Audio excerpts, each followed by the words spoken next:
Today's episode is brought to you by Conceiving with Fertility Awareness, a free online course designed to help you utilize fertility awareness strategies to optimize your chances of conceiving naturally. From timing sex accurately every time to identifying potential fertility issues through charting, this course has you covered. Head over to fertilityfriday.com/TTC for access. TTC as in trying to conceive. Again, that's fertilityfriday.com/TTC. This episode is brought to you by the Fertility Awareness Mastery Charting Workbook, the first beautifully designed, fully customizable paper charting workbook designed with you in mind. With 3 years worth of charting pages, the Fertility Awareness Mastery Charting Workbook has you covered. If you've been looking for a solid alternative to charting apps, you'll love this charting workbook. The Fertility Awareness Mastery Charting Workbook is available in both Fahrenheit and Celsius editions, and it's available in spiral-bound, paperback, and ebook versions. Head over to fertilityfriday.com/workbook to order your copy today. That's fertilityfriday.com/workbook. This is the Fertility Friday podcast, episode number 299.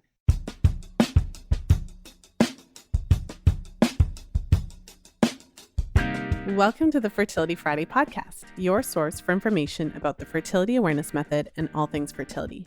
I'm your host, Lisa Hendrickson-Jack. I'm the author of The Fifth Vital Sign and the Fertility Awareness Mastery Charting Journal.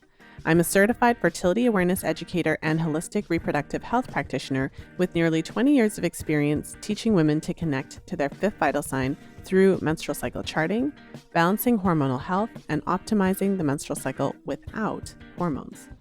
I'm outspoken about hormonal birth control and its impact on fertility and overall health because you have the right to know how your body works and how artificial hormones disrupt that natural process.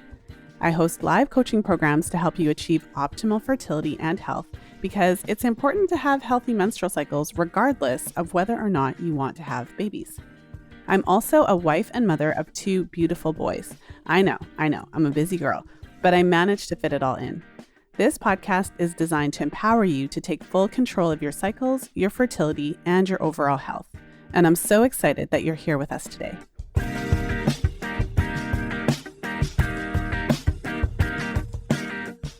Today's interview is all about the topic of period poverty. I'm sure that many of you have seen or heard people talk about end period poverty. But what's different about today's interview with Jana is that she actually took this into her own hands and single-handedly is striving and working towards reducing or eliminating period poverty here in Toronto, Canada.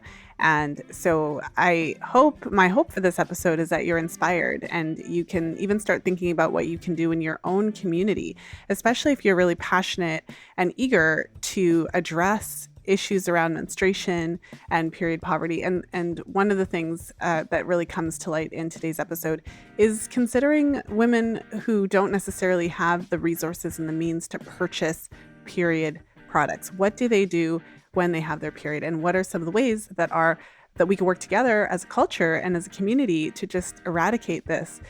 So I will stop the ramble because I could definitely go on and on, but let's jump into today's episode with Jana.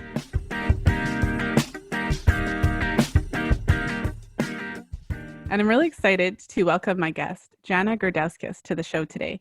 Jana always wanted to become the CEO of a charity, and in 2017, she launched the Period Purse, which is now a registered Canadian charity.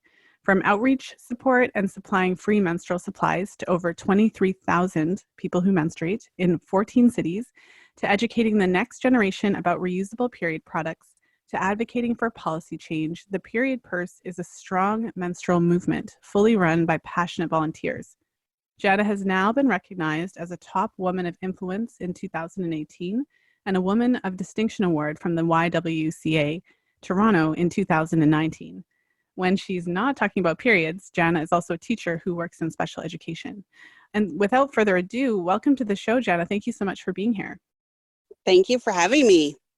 Well, I'm really excited to talk to you. I reached out to you because, you're also in Toronto and you're doing that ground level grassroots work that is so important to not only reduce the shame and the taboo around menstruation, but in a very practical way to support people who menstruate who don't have access to the products that they need. Congratulations, first of all, just how you were recognized within the city of Toronto for the work that you're doing. I think that's really inspiring. And I'm really curious, what inspired you in 2017 then to start the Period Purse? Yeah, thank you very much. It was just an idea that sparked this, and really it's been a huge team of volunteers and a really passionate group of women who have come together to give so much of their time to make the Period Purse successful. So it was almost 3 years ago. I was actually driving to work one day in Toronto, and someone came panhandling at my window, and I didn't have anything to give her.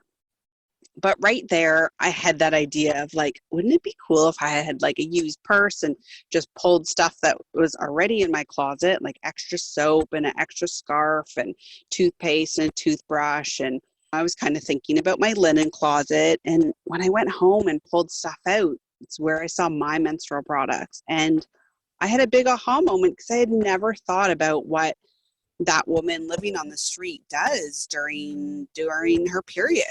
So I had a big aha moment, and that's where the Period Purse was born, and just one simple idea that has really sparked so much passion and tons of people who have gotten around it and now helped thousands of people living in low income and experiencing homelessness. And we're super proud of that. Yeah, that's really inspiring that you just had that idea of wanting to hand someone a purse. So maybe share with us, what is in the Period Purse? What were the items that kind of made the cut that you found and felt were most important? Yeah, so we now have, 14 chapters around mostly Ontario and a few outside of Ontario. So everyone kind of follows the same recipe. And it can be a purse or a tote or a backpack. It has to be kind of big. And inside we put about 2 or 3 months worth of period products. So a mix of pads and tampons, or if that shelter's asked for just pads, we put that in there. And then other things that we have kind of connected to the period, and just comforting items like a pair of underwear and a pair of socks.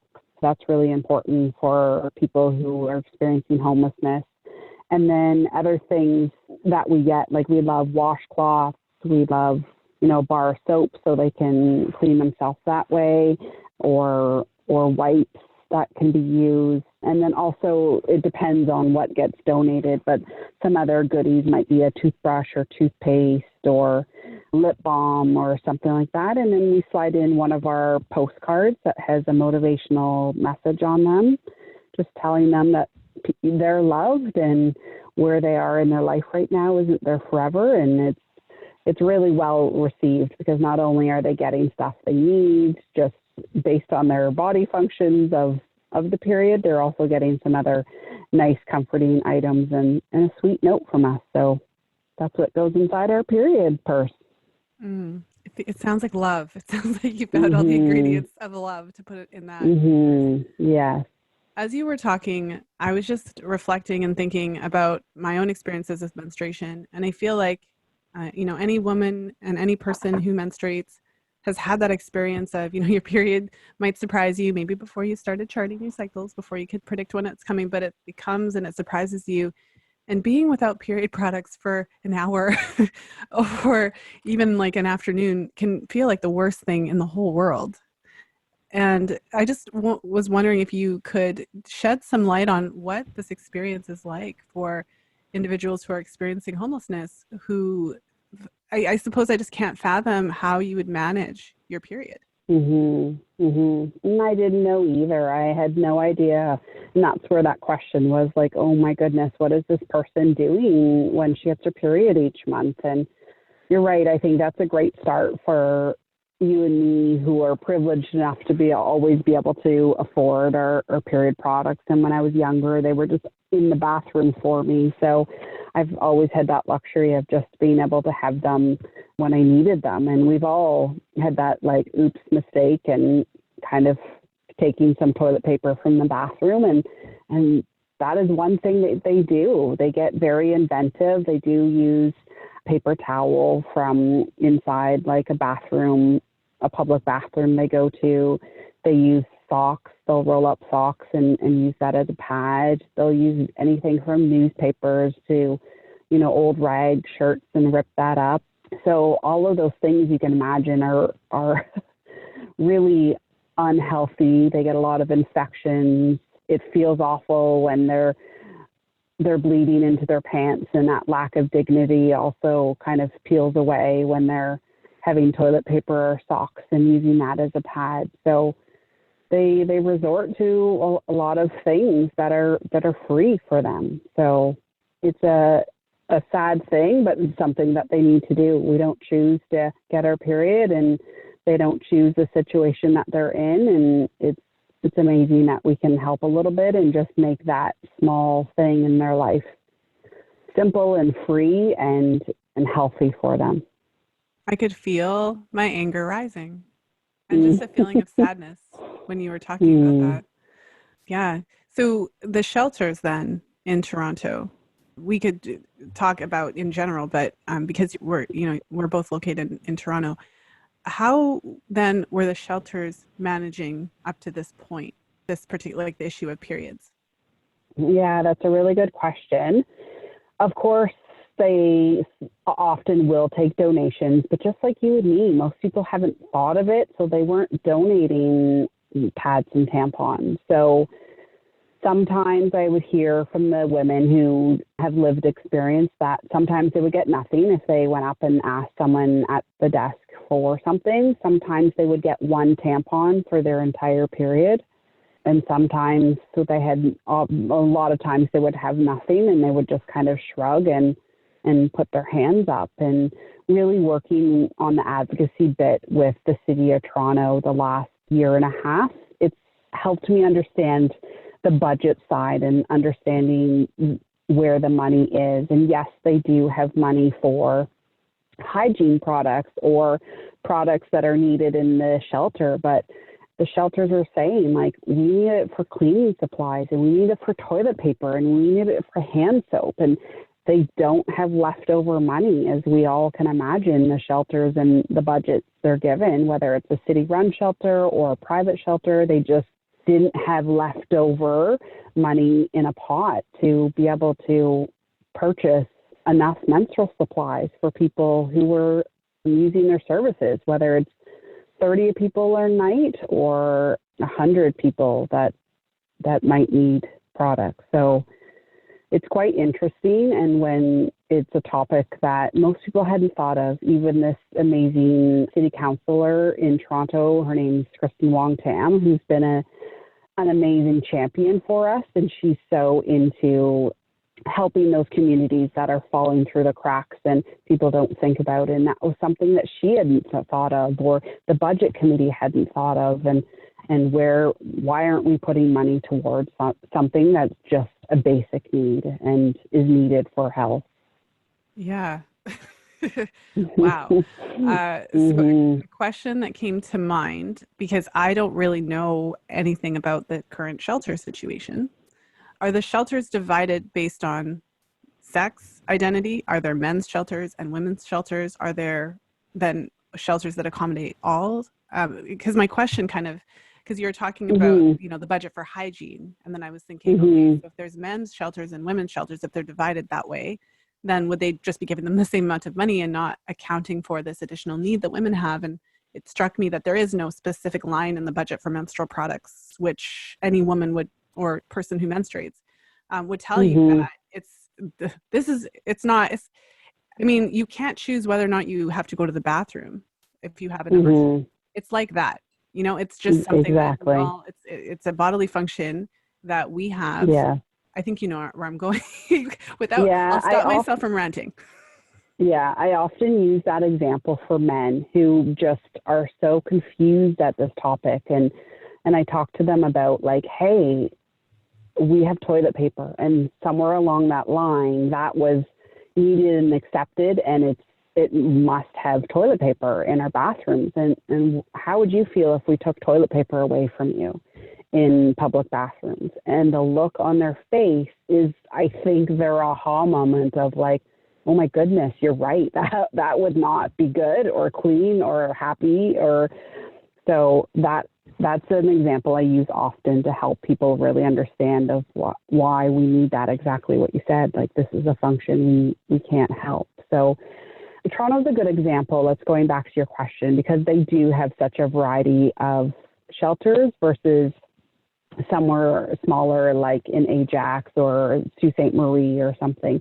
So Toronto does have a mix. They do have mixed shelters where there are men and women, and they do have a lot of shelters that are divided by gender that way, mostly because of safety, and that women do feel safer sleeping in a place with 100 women versus 100 people that are mixed. And the homeless population is mostly the majority of men. So yeah, that answers your question around that. Of there is a mix. So what Toronto has done this year is they have put it in their city budget. So city-run shelters now all get a whopping $1,300 a year for menstrual products. Oh my gosh. So yes, I Is that can enough really, for like 10 women or 13? 10 women for, yeah.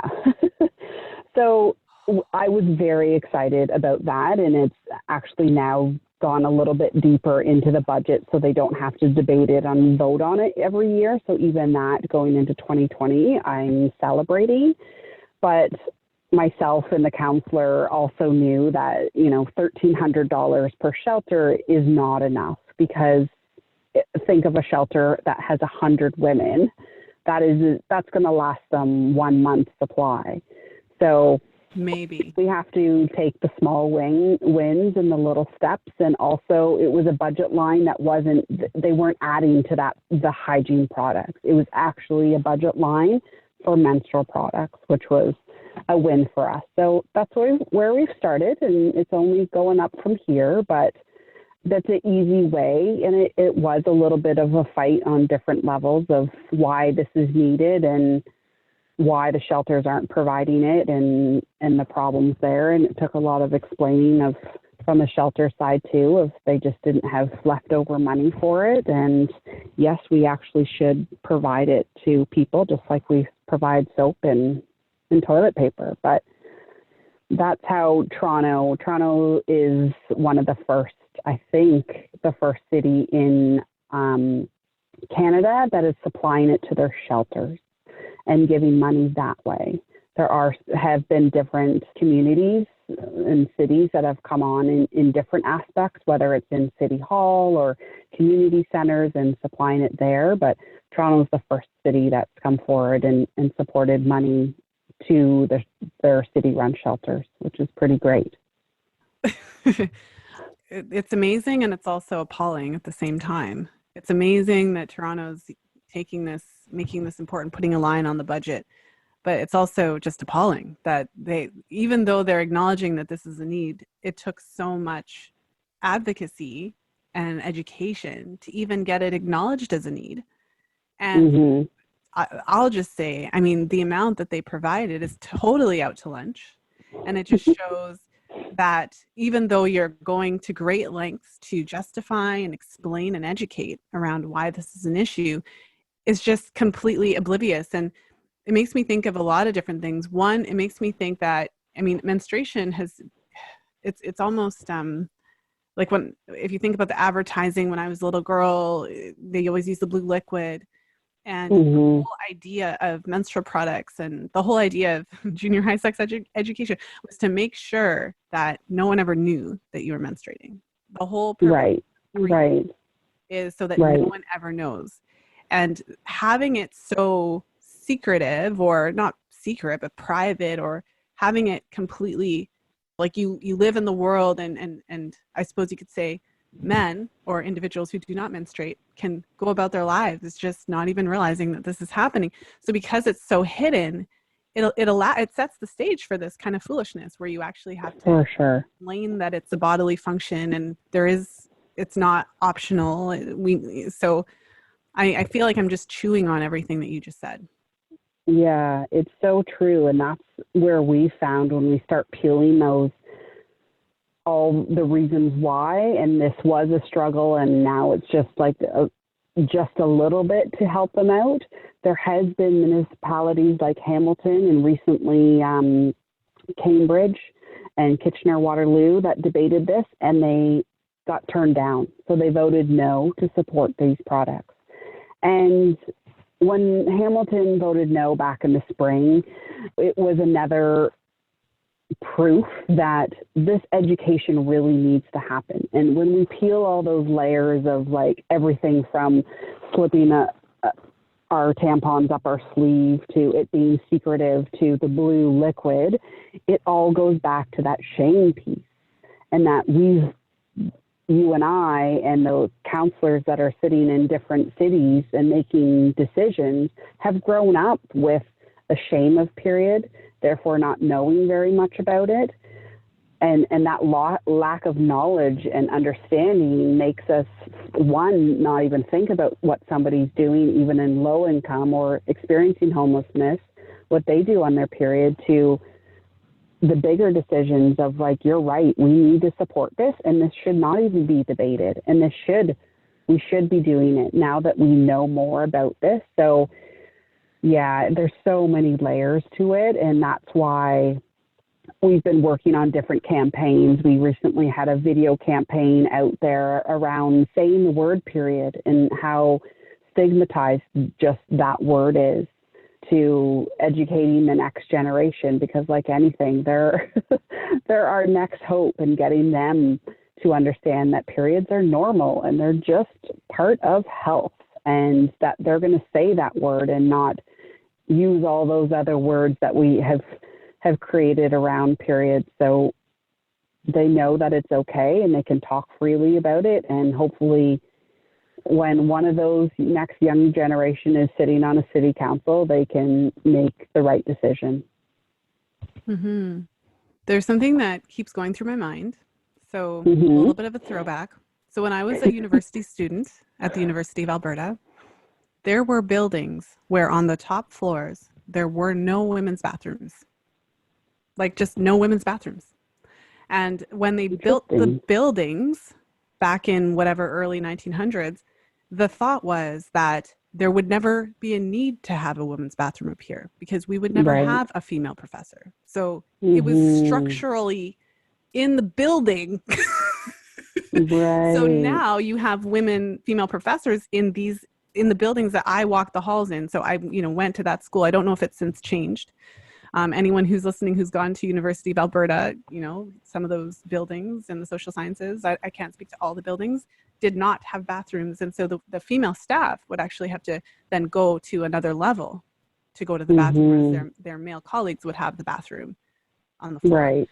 So the reason that example, I think it's fairly obvious, but the reason that example is coming to mind is because I'm just going to say it, like the world was built for men, by men. That's what happened. Of course. And so our conversation before we started recording, I've said on the podcast many times, but I've always said that period products should be in the bathrooms just like toilet paper because it's a bodily function just like all the rest. And there is no reason why there shouldn't be. They should be free and widely available. And I think we can all appreciate that if men menstruated in the kind of the biological cis men sense of the word, then men would already be there. It would be celebrated. Correct. It wouldn't be an issue. Yeah.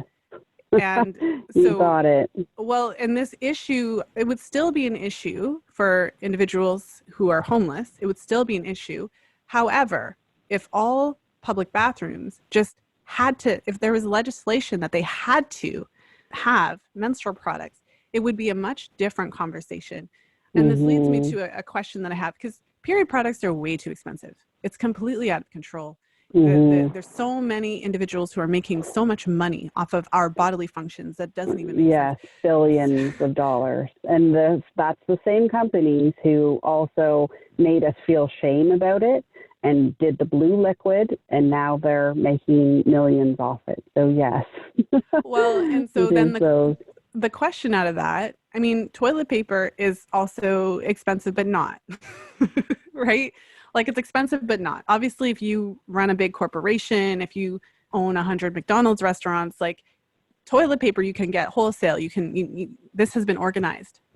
Are there avenues to get wholesale menstrual products? Probably, but it's like this, how the city of Toronto is doing that, getting their products kind of cheaper is, I don't know about, but I'm sure they can get it wholesale from big companies. But again, it's going into those same big companies that have helped the stigma and has helped create this problem, is profiting off us, and really even getting it wholesale. Like when we get money, we go to Costco because that's where the cheapest place that we're going to get the biggest bang for our buck in spending money on period products. But as you and I can imagine, the price of making it, there's actually Always Pads factory out in Belleville, and they say a pad is like not even 2 cents each. Mm-hmm. So, and they can make thousands every few minutes. So it's really amazing how, in everything in this world, how expensive it is, and how much big companies, and really there's only a few of them who are making menstrual products. And I'm talking about pads and tampons, and maybe we can talk more about reusable products, because that's really come more into the light and more people are using them, and I'm really excited about that. And it doesn't always fit our population that we're working for. So yeah, I don't know if you want to talk more about reusable products that I love to talk about. We certainly can. I just had a thought, though, that I think is important. So what occurred to me as we were talking about this, and when you gave the example of Belleville, but what occurred to me is that, so for example, having a bowel movement is not considered to be like a personal issue. It's considered to be a collective issue because every human being has bowel movements. So I'm not like solely responsible to carry around toilet paper in case I have a bowel movement, because it's not considered to be a personal issue. It's just accepted as a part of being a human being. And this is where periods are different, because what occurred to me is that it's always just been considered a personal issue. As a woman or a person who menstruates, it is up to you to sort it out. It's not accepted as just something that happens collectively. And it makes me wonder. So, because for me, I feel like what needs to happen is legislation needs to be passed and period products need to be everywhere. And if that happened, you couldn't be buying a box of pads for like I haven't bought pads in years, so I don't know how much they cost, because I'm a user of reusable products, use menstrual cups for the most part. But I'm just saying, and if it got to that scale where every single food chain, every single company, every single corporation was required to it was just one of the products that they needed to stock in the bathroom, then this couldn't continue. And companies would pop up and mass produce menstrual products at a reasonable cost. Right. Yeah, for sure. It'd be interesting to see where that goes. I think that menstrual movement is starting. Like we started that conversation in trying to get different people to talk about it. And it really is the 3 different levels of government that all can make some changes. So that's one example in Toronto that we work towards. And last year I worked closely with a few MPs, and the Liberal government back in June proposed a policy change of all federally run businesses and organizations to supply free period products. So that would be everything from your federal building to even Bell Canada that is federally run, to airplanes that are federally run. And so that is on the table, and now with a new government and new election cycle, we'll continue that conversation and hopefully see where that goes in the budget, and getting that in the budget, because that I think would be something so massive. But again, it's the start. It wouldn't be everywhere, just like you and I share that same blue sky vision of it is going to be everywhere, whether I go for pizza for lunch or to a community center tonight.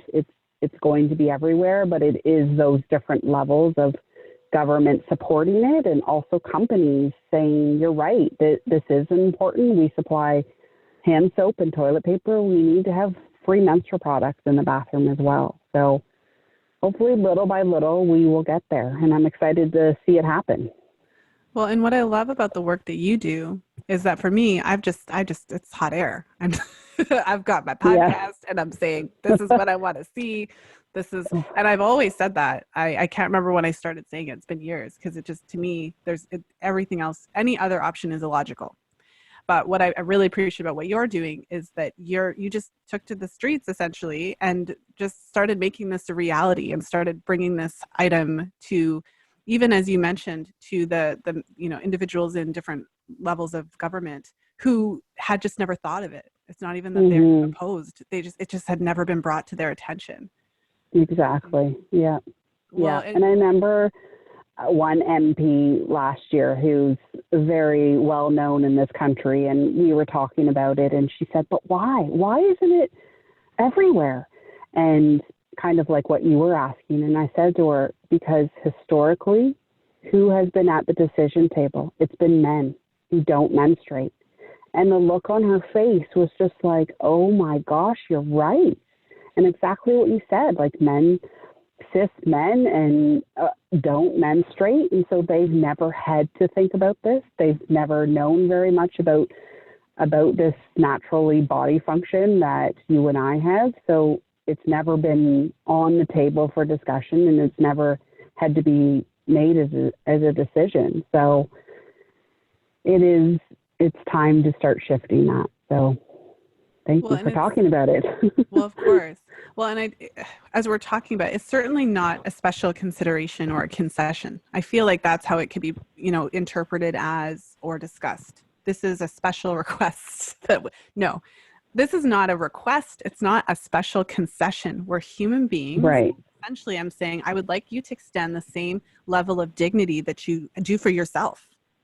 Exactly. Yeah. And half of us menstruate, and none of us would be here without a menstruator. Then there's that. Right. So those are some things that I say too, that they're like, oh, like the men who are still a little bit stuck and trying to get their head around it is like, hey, you wouldn't be here without a period. So let's start giving some dignity to us. And yeah, it's such an interesting topic, and there's so many layers about menstrual equity and just it being equitable for all of us. And it's just really the right thing to do. And a lot of people, especially the big federal policy change, you can imagine that's going to cost millions of dollars. And there is a lot of pushback for that, of like, why are we spending millions of dollars on this, or possibly it's not in our budget and that kind of stuff. But it goes exactly back to your question of like, why is it a question? We spend billions of dollars to get toilet paper in our airplanes and in, federally run buildings. Why shouldn't that also be the equitable thing to do? So the conversation started, definitely. So, and people are willing to make the change. So we will get there, but yes, well, it is. What you just said is so important in terms of all of a sudden it's like to me, with my snarky self, I'm thinking, well, now you know how much it costs then. Mm-hmm. Yeah, no one was footing the bill before, but because exactly. we have a collective, we're collectively ignorant about menstruation, and we're basically denying that it happens and pretending that it doesn't exist and hiding it. So it's not that, where's the money supposed to come from? How am I supposed to budget for this? Who was paying for it before? So I interviewed Laura Owen a couple of years ago, and I love it when she talks about the concept of reproductive labor and how as women and people who menstruate, we're the ones that are bearing the brunt of the reproductive labor. And so really, if our community, our countries, our societies can acknowledge that menstruation is really a thing, it's not going anywhere, and we have to address it, then really what's happening is that we're shifting the full responsibility of the cost. Because, if those government buildings start to stock with menstrual products, then all that's happening is that women are now sharing that cost, whereas before we had the whole cost all the time, and it was considered to be right. an issue. Right. And people often ask me the question, and I see it in comments around articles around this, is, well, people are going to start stealing stuff and bringing it home, and that's not really what that purpose is. Like, yes, someone in a federal building can afford their own period products, just like you and me, but they are caught off guard by it sometimes, and it does happen, and we should, I love that, like, cover that menstrual load on us as well. But I'm sure people steal toilet paper too, is what I say to people. Like, it's going to happen, but if they need it that bad, then they need it. And for me and you, it's okay. Like, we can afford a box of tampons if we need it this month. But some people who only have a few dollars left over each month, for them to spend $15 on a box of menstrual products versus $15 and bringing them a meal for their family, they're going to choose the food. That, like, $15 is going to be a lot when one person told me she only has $90 left over at the end of the month. So we have to really step out of our privilege and think about how it is just a few bucks a month, but it is a lot for some people.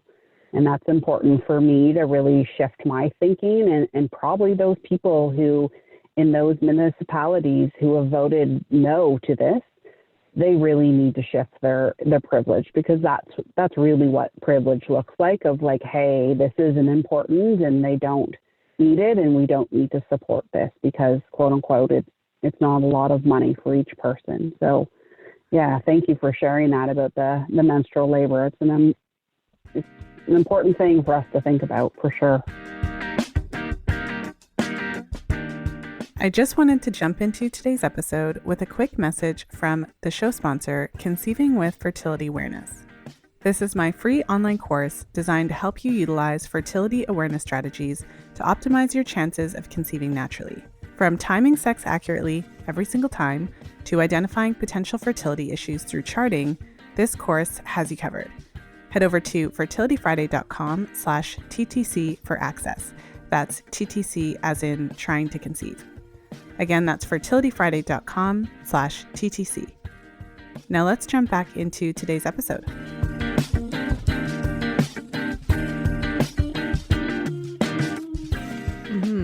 Well, and I was thinking about what you said about, oh my goodness, if we put the menstrual products everywhere, people would steal it. I think that it would happen potentially at first until people realize that it's everywhere. I mean, we're living in a world where it's nowhere. So, I can count the number of bathrooms on my hand that I've been to that had menstrual products. And there have been a few really amazing cafes and restaurants, and they just put them out there. And so as a woman, you feel, and a person who menstruates, you feel very taken care of. It's like, well, thank you. I didn't need it today, but I really appreciate that it was here. So we just can't yet envision a world where it was everywhere. No one's running around to restaurants with gigantic jugs stealing water. Yeah.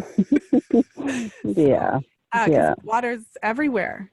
Right? I mean, every building has running water. You don't see everyone running around stealing water. So if every single restaurant, building, workplace, office, every single public facility in the country of Canada had mandatory menstrual products, no one's stealing anything. Right. And that's what we saw when we piloted a high school and we got all period products in every bathroom. And that's exactly what we saw at the beginning. The first month or two, it was a lot of products going out, and then it just plateaued, and it's even every month. And I think that the people who are in there using the bathrooms, and sometimes it is community because there's a community pool in this high school, and that they're just realizing hey, it's there when I need it, and it's not something that I need to take the whole bag of, or the whole basket of the products and pour it in my bag. So I think you're right. I think we would see that shift when we make it normal again. One day, maybe we'll have a conversation 20, 30 years from now and it'll be Exactly. like, wow, it's so different. Remember? Yes. Remember what we talked about? You touched on something earlier that I wanted to go back to. You talked about reusable products. So there have been times where I've said, my whole thing about the, menstrual products everywhere, mandatory, free. And I'll have a woman say, well, what would be the quality of those products? Would they be bleached and et cetera? So if we were large scaling menstrual products, likely the first iteration of this vision would be the typical products that are, bleached, that contain dioxins and all those types of things. I'm not sure if that pertains to the discussion of reusable products. For me, I feel like progress, not perfection. If that's where we start, fine. If they're at least there, like, thank you, right? Then we can have that conversation about the quality and improving that, et cetera, after. But I feel like this is an emergency. I just think of all of the women and people who menstruate who don't have the financial ability to purchase these products. At the very beginning of our conversation, when you were describing just the various things that people have to do just to collect their menstrual blood, I mean, this would be better. And then we can worry about the other stuff later, in my opinion. Anyways. Yeah. It's kind of like the $1,300. It's just the start. Yes. And I had to celebrate that. But and it's often, listen, I am a menstrual cup lover. I now love period underwear as well. I use them both. I've been a cup user for 17 years now, and that was like unheard of. Cups really have just gotten some really big light in the past 5 years or so, I find.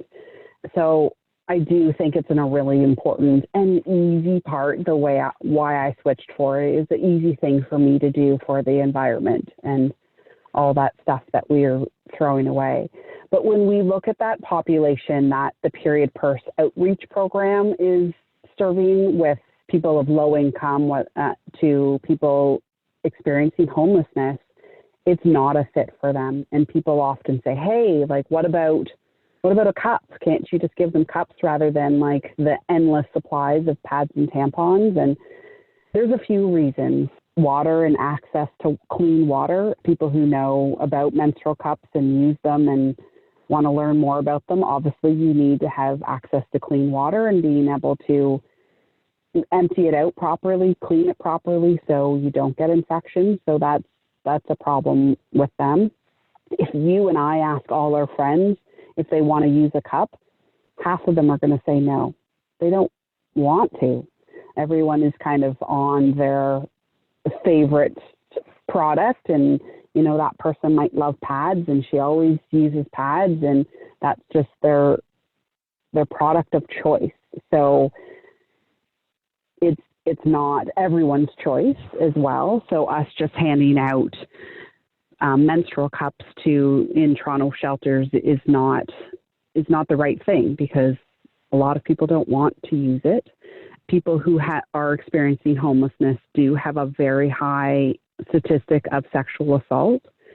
So, and them using tampons or a menstrual cup is not going to be what their choice and what feels most comfortable for them. And for us, and you and I get that, like, cups need to come around education. And whether it's just somebody that you and I know that can afford $40 and buying a new cup, they usually go to YouTube and watch some videos of how to do it. And it does take a few months to get used to, whether it's how to insert it or take it out, or how to clean it, or how far to put it. And it takes a few months in education to get used to it. So that's an important piece for us, is that these women and people who are menstruating that we're supporting don't have access to that educational piece. And we did pilot it in one shelter about 2 years ago, and it wasn't a fit. So we tried it, and yes, we do accept cups through the Period Purse, but we put that in the direction of our high school programs, where we can go in and educate people, and they can choose it if that's what they want. But cups are an amazing invention. They've been around for actually 100 years, and I hope everyone who can afford it and chooses it really gets some education themselves and changes it, because it's a really simple, easy thing that they can do to help the environment and help their pocketbook as well at the moment. So Mm-hmm. I really appreciate you taking us through that. I'm also a cup user, as I mentioned, and I've been using cups since I was about 18. And for me, a big piece of it was my footprint. I mean, I went to a couple really cool presentations when I was in university, and I discovered somebody in one of the presentations discussed how many menstrual products that, someone uses over the course of their life.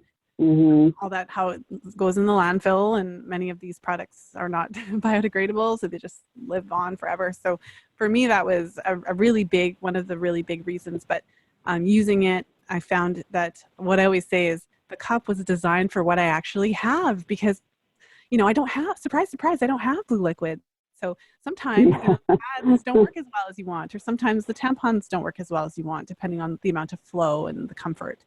And so for me personally, I've talked about, menstrual cups a lot on the podcast because I found it to be amazing. But I'm also in a position where I can afford a menstrual cup. And if I need to, want to try a different one, I can afford to do that as well. I always have access to clean water, and I work from home, so I can just run up to my bathroom most of the time and master changing it in public places. But yes, I mean, I think it's really important, as you did, to really go through that, because I think that when we talk about issues around menstruation, access to products, it's really easy to start getting into this nitty-gritty stuff. Like, this is an emergency. Like, I think before we can even talk about the nuances, we have to address the emergency.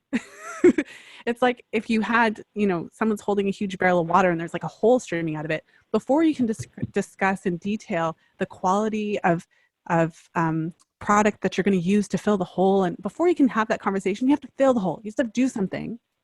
You have to address the problem before you can really start nitpicking everything. And so women and people who menstruate who don't have access to products is a huge problem. So before we can go into those nuances, in my opinion, I think we really just have to address the problem. I think you also brought up a really important point, which is that, every woman is not the same. And you're absolutely right. When it comes to cups, it's kind of like you're either like, we're in whatever camp we are. And even women who wear cups and like them, some don't wear them the whole cycle. Some prefer at other times. So we have to acknowledge that individuality that we all have as women.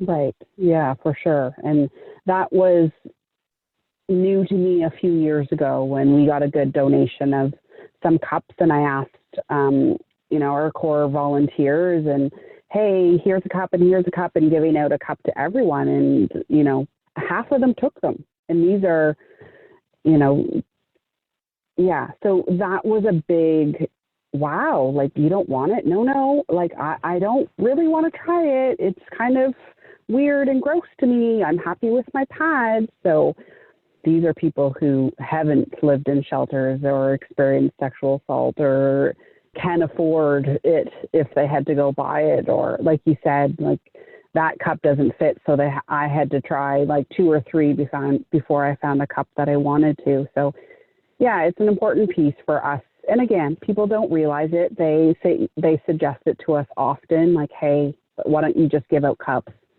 And that will kind of solve the issue eventually. But it isn't for everyone, and it definitely is even less for the population that we do outreach for. So it's all about education and learning and being open and to those things and being like, oh, you're right. Okay. So, and those people who really want to donate a cup, then that's great. They still can do it. And we found a great spot with our education program and into the schools with the young people who are going to choose it. So cups are great, but not for everyone. Well, and it's not surprising to me that for me, I know this because I work with women, and I work with the menstrual cycle and the fertile signs and cervical position and cervical fluid and all those types of things. So I know firsthand that not all women are really comfortable inserting their fingers into their vagina. It's just a real thing. And you don't necessarily know why that is. It could be because of a history of abuse. It could just be because they don't want to. So there's a variety of reasons. And I think it's important to be sensitive to wherever everybody's coming from. You can't really push your ideas on everybody. Exactly. Exactly. So, I mean, as we bring our conversation to a close, I would just love to hear about some of the different effects, kind of some of those different ripples. We've been talking about some of the ripples that have come out of the period purse and the work that you're doing. But since you started, I mean, it seems like you've made quite a splash we're recording this in 2019, so you've made quite a splash in the 2 years. But what are some of the maybe unexpected ripples and changes that you've seen? And I suppose also what is on the horizon? What are some of your big dreams and goals? Good question. Yeah, this is not what I envisioned. I've kind of, the period purse has blossomed very naturally and kind of where it should go, but also because of all the strength and power of our volunteers behind it, because it was for me just about one purse and having one purse in my car to give to the next person I saw on the streets who needed it. So it's pretty amazing.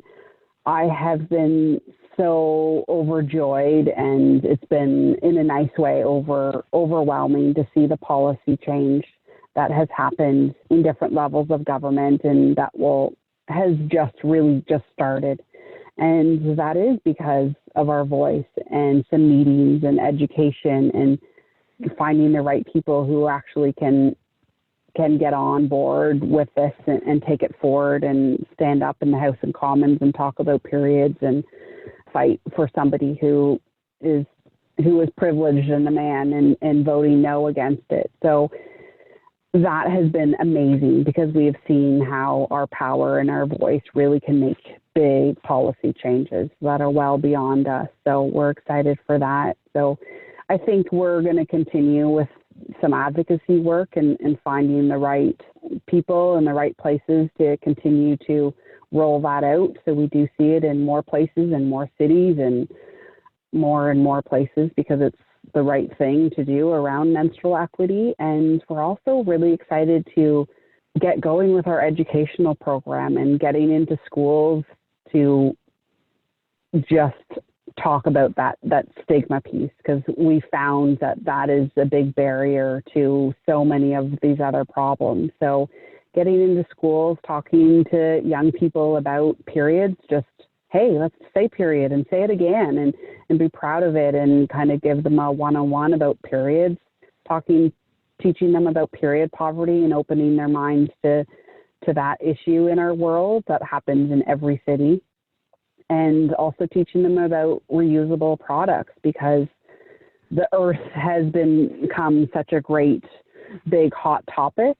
And, I think that younger generations are smarter and wiser on that than we are, but they often don't know about or are using reusable products because the woman at home, their mother or whoever is teaching them, don't use it. So I'm seeing that flow of, there's a pun for you, that flow of the parents, that mother at home is using her favorite product, which might be this brand of pads. So that's what she's keeping in the bathroom for her child to use and teaching her child about. So we're excited to help teach more and more people about more period products and that they actually have this wide range of choices rather than just the pad and tampon, because they're not usually getting that education from home about more than just that one pad that they use or that one tampon that their mom has been using for 30 years. So yeah, we're super excited about our education program that has been called Menstruation Nation by an amazing teenage volunteer actually, who helped create this program and make it real for those kids. And our ultimate goal is just to reduce the stigma around periods so we can make a difference. And knowing that those kids are going to be growing up sitting on city councils or making policy changes or doing advertising and saying, hey, why are we using blue liquid, when they're creating that marketing video, and just making periods normal is a big piece of where the period purse feels that what we can do to help reduce that stigma. So we're excited, lots to come and lots of growth, and it's exciting and amazing to see all these people really behind the period purse in different ways, whether giving a box of tampons, or they're helping at a packing party making period purses, or they're giving us their talent, or they're giving us $12 to support one menstruator living in a shelter. There's many different ways that they can take action. So it's been pretty amazing to see. Mm-hmm. Well, and I'm sure I said this already, but one of the things I just appreciate is that you just, went out and did it. Yeah. Right? You The just action piece. went out and did it. Yeah. And because there's a lot of women and, people who menstruate, and just in the community in general, a lot of men, a lot of kind of everybody who gets really inspired learning about menstruation, the menstrual cycle, periods, and just wanting to get the word out, wanting to teach more women, parents wanting to teach their children, their young children about menstruation. And often one of the questions is kind of like, well, what do I do? Where do I start? Mm-hmm. And so I feel like this conversation can inspire, and just in the different ways that you can be involved in your community. And if you see, you can actually just like make it happen. Yeah, it is just, it doesn't have to be as big as this. This is quite a beast that has rolled out of my one idea. I'm sure it started out with you and your idea. Right. It was the spark, and I try to motivate people. It's like, you can also have a spark, and that can be one box of tampons, to learning something more, to saying the word period, to donating $5. Like all that will really add up. And when we all take action, this is what that menstrual movement is. Menstrual movement isn't one person. It's all of us getting together collectively and doing our small part. And I've seen amazing things happen from that. And I love the idea, and it's so many ideas out there of how you can take a little action, and all that adds up to all the people that we've helped in the future work that we're doing, that we're excited for. So thank you for sharing that. You're welcome. And the Period Purse is a registered charity. Am I right? Yes, we just got registered status back in the spring, which is pretty amazing and big and great. And even that, CRA was a little bit puzzled about what menstrual equity and period poverty was, but it was. We got it. So we're super excited to bring that, because I think that brings us to a new level and a new understanding, and people and companies supporting us in a different way, because we are a registered charity, and you can donate $20 and get a tax receipt. Who doesn't love that? So for everyone listening who's looking for an opportunity to donate, if you're local, I know for me, I'm always looking for different organizations to donate money to, regularly do that. Now, I'm not saying to do it or to not do it, but there's all kinds of different ways to support. So maybe you can share with us just a little bit about where can people find information about you, about the Period Purse, if they want to donate because they've just been so inspired of the work that you're doing, or even if they want to see if there are similar organizations in their own community. But where can we all go to find information about you and the Period Purse? So first place is to jump on our website. It's theperiodpurse.com. So pretty easy. And you can sign up for a newsletter. Newsletter comes out about once a month, that you can always get up-to-date information. There you can find different chapters. Maybe there's a chapter in your city, whether it's Ajax or London or Regina. You can go on and find out what's happening in your city and how you can give time or product there. And also there will be a page of donate financially, and you can go on and give $5, or we also have a sponsor a menstruator program, and some people donate $12 every month.